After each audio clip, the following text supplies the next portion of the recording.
بسم اللہ الرحمن الرحیم۔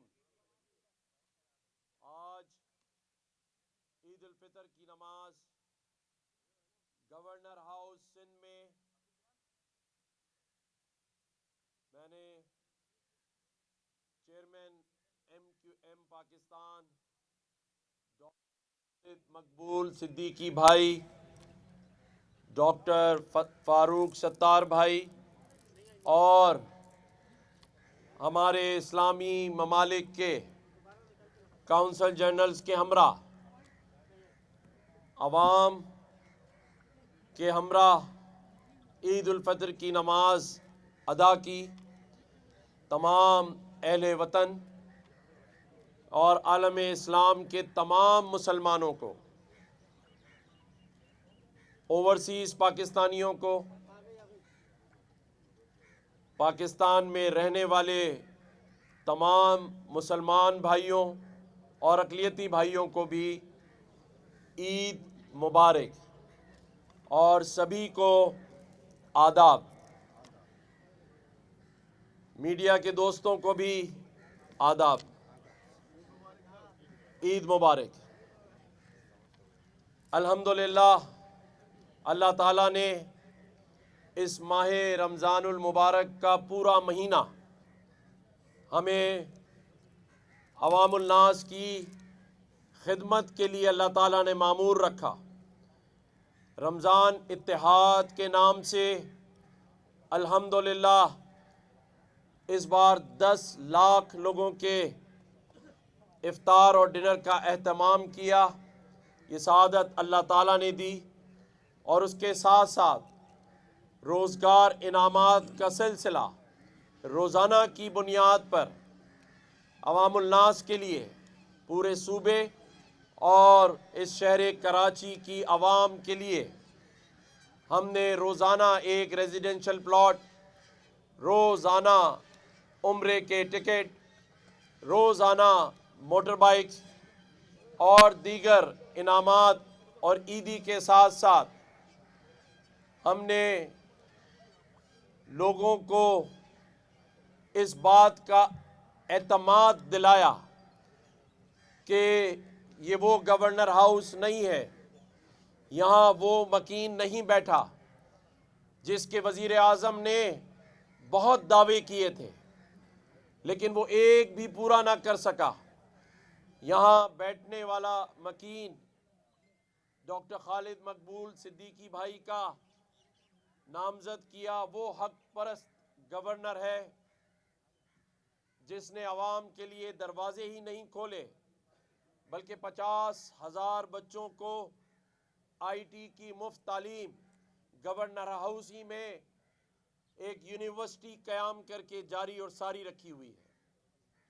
الحمدللہ 10 لاکھ سے زائد لوگوں کو اس عرصے میں یہاں سے راشن کے باکسز دیے گئے، ہزاروں لیپ ٹاپس، ہزاروں موٹر بائکس، روزگار کی اسکیمیں، بچے اور بچیوں کو اسکالرشپ، اور ایسے کئی انیشیٹو الحمدللہ اس حق پرست گورنر نے یہاں سے جاری اور ساری رکھے ہوئے ہیں۔ اور انشاءاللہ تعالی مجھے ڈاکٹر خالد مقبول صدیقی بھائی نے اور ڈاکٹر فاروق ستار بھائی نے اور پوری پارٹی کا یہ اعتماد حاصل ہے کہ جب تک اور جس دن تک اللہ تعالیٰ نے اس منصب پر بٹھائے رکھا، یہ تمام کام جاری و ساری رہیں گے۔ الحمدللہ اب تک ہم نے جو وعدہ بھی نہیں کیا تھا، دوسروں کے وعدوں کو اور دعووں کو بھی پورا کر دکھایا، اور انشاءاللہ تعالیٰ یہ جاری و ساری رہیں گے۔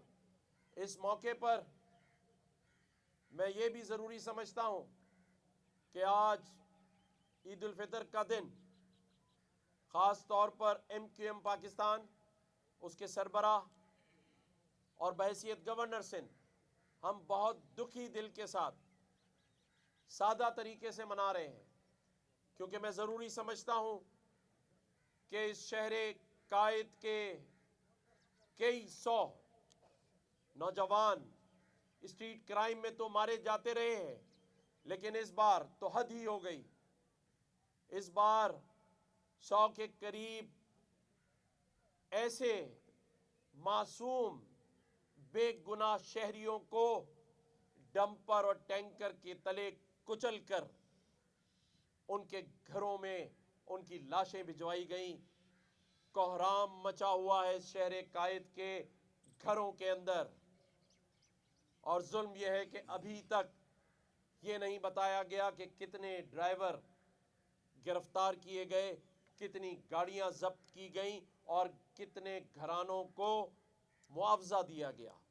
इसलिए जब हद हो गई और ज़ैनब जैसा वाकया, दर्दनाक हौलनाक वाकया, जिसमें एक बेटी जो कि हामला थी अपने शौहर के साथ अपने होने वाले बच्चे के लिए कुछ शॉपिंग करने निकली, जिसका बेटा ईद के एक और दिन या तीसरे दिन इस दुनिया में आना था, जिसका ज़ैनब ने नाम इस्माइल सोचा था, लेकिन एक बेरहम टैंकर ने उसे कुचल दिया।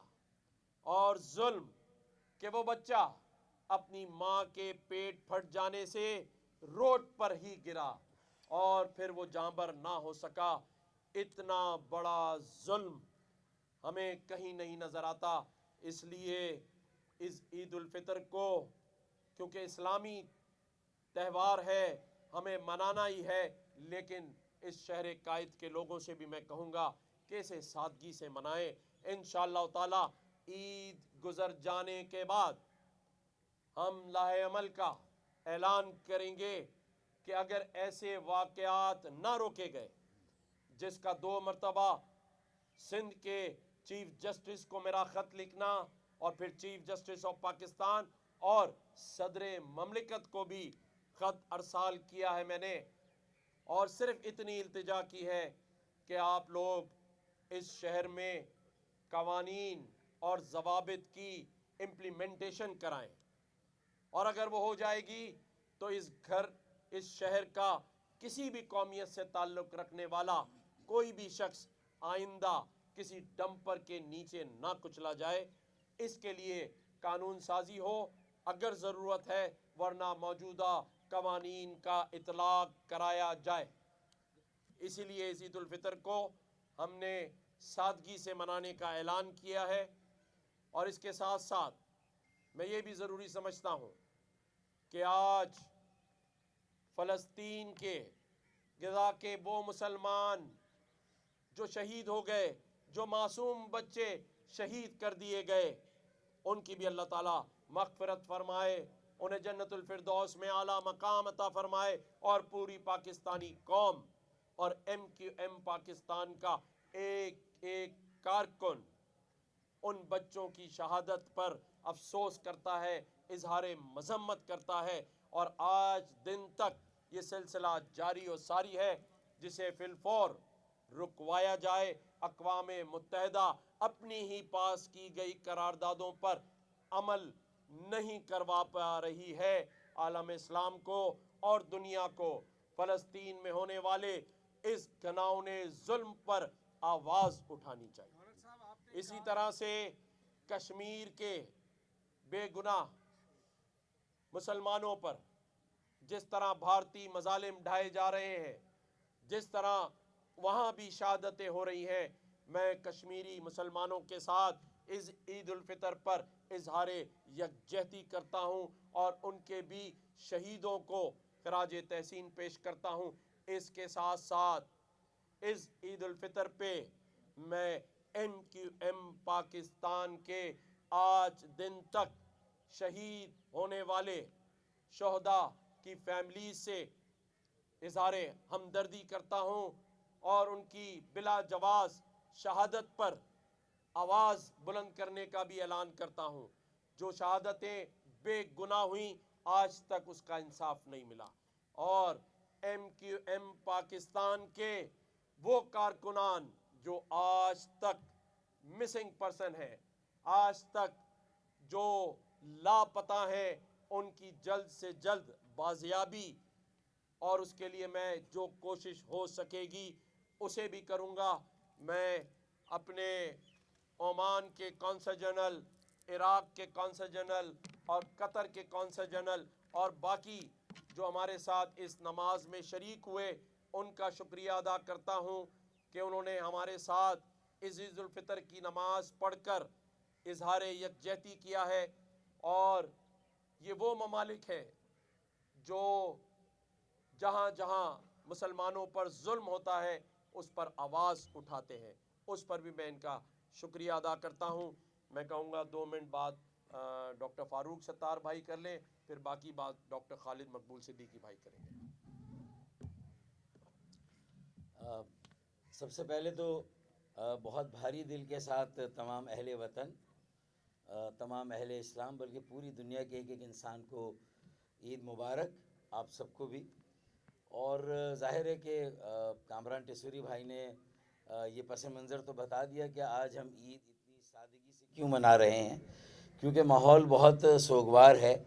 और उसकी वजह है कि ये साल 2025 जो जिसके 3 माह आज मुकम्मल हो रहे हैं, इसमें कई बेगुनाह मासूम शहरियों को जिस तरह डंपर और टैंकर माफिया ने अपनी दहशत गर्दी के ज़रिए से इस दुनिया से रुखसत कर दिया, उनसे उनका जीने का हक छीन लिया, उसकी मजम्मत आज भी हम करते हैं। और उन सोगवार ख़ानदान को जो बराह रास्त मुतासर हुए, उन्हें यकीन दिलाते हैं कि जब तक वो कातिल गिरफ़्तार नहीं हो जाएंगे, जब तक कि हुकूमत, इंतज़ामिया और पुलिस में जिनकी भी ये ज़िम्मेदारी बनती है उसका तयन नहीं हो जाएगा, इन सारे वाक़यात की तहकीकात नहीं हो जाएगी और आइंदा की इस बात की ज़मानत नहीं मिल जाएगी कि हुकूमत ऐसे इक़दाम करे कि जिससे कि आइंदा ऐसे हादसात रूनुमा पजीर ना हो। उसमें बहुत सारी बातें, आज खैर तफसील का वक्त नहीं है, फिर किसी मौके पर। और बहुत सारे और ऐसे इक़दाम है जिनके नतीजे में ख़ास तौर पर सिंध के शहरों में एक बेचैनी है और एक इस्तराब है, उसको भी अब एड्रेस करने की ज़रूरत है और इस तरफ भी तवज्जो देने की ज़रूरत है। कराची ख़ास तौर पर जो कि मईशत का मरकज़ है और तरक्की का इंजन है, सोचने की बात है कि पाकिस्तान में एक ऐसा निज़ाम आना चाहिए जिसके ज़रिए से सही, हकीकी और एक शमूलियती शिरकती जमहूरियत कायम हो। ये मैं ईद के मौके पर इसलिए कह रहा हूँ कि आइंदा ये जो हम वाक़यात देखते हैं, सानेहात देखते हैं, जराइम की भरमार, स्ट्रीट के क्राइम्स हों या फिर दहशत गर्दी जिस तरह बलूचिस्तान और KPK में सर उठा रही है, और कोई बईद नहीं, बहुत जल्द यहाँ पर भी ऐसे स्लीपर सेल्स मौजूद हैं, हो सकते हैं वो कल कला को कराची में भी ऐसी किसी वारदात का इर्तकाब कर सकते हैं और यहाँ भी बेगुनाह, अल्लाह ना करे, जानों का मज़ीद इतलाफ़ हो और वो ज़ाया हों। तो उसकी तरफ तवज्जो रखने की ज़रूरत है, नज़र रखने की ज़रूरत है, हुकूमत को अपनी ज़िम्मेदारियाँ पूरी करने की ज़रूरत है और ऐसी जमहूरियत कायम करने की ज़रूरत है जो आवाम के बुनियादी मसाइल, महंगाई, बेरोज़गारी, गुर्बत, तेल, बिजली, गैस की कीमतें आसमान से बातें कर रही हैं, उन सारी चीज़ों पर तवज्जो देने की ज़रूरत है। आइंदा बजट आ रहा है, लोगों को कुछ यकीन दहानी कराई जाए, उनको कोई उम्मीद दिलाई जाए कि भाई कुछ आगे हम करने जा रहे हैं, हम कोई ऐसा इक़दाम करेंगे जिससे कि लोगों की ज़िंदगी आसान हो। जो पानी का मंसूबा है वो अगले साल मुकम्मल होना चाहिए। कराची का K4 26 करोड़ गैलन इजाफी यौमिया पानी मिलना चाहिए। बिजली के निर्खों में कहा जा रहा है कमी होगी, कम से कम 10 रुपये फ़ी यूनिट कमी होनी चाहिए। हम पुख्ता सड़कें बनाएंगे अगर पीपल्स पार्टी के दोस्त वज़ीर बल्दियात और मेयर कराची हमसे ताउन करें, वो निकासी आप, सीवरेज और उबलते गटर का मसला हल करें, तो हम ये करेंगे। ये सारी बातें इसलिए बताइए कि लोगों को मायूसी से भी निकालना है। कामरान भाई, आपका बहुत बहुत शुक्रिया, आपने हमें ये मौका दिया।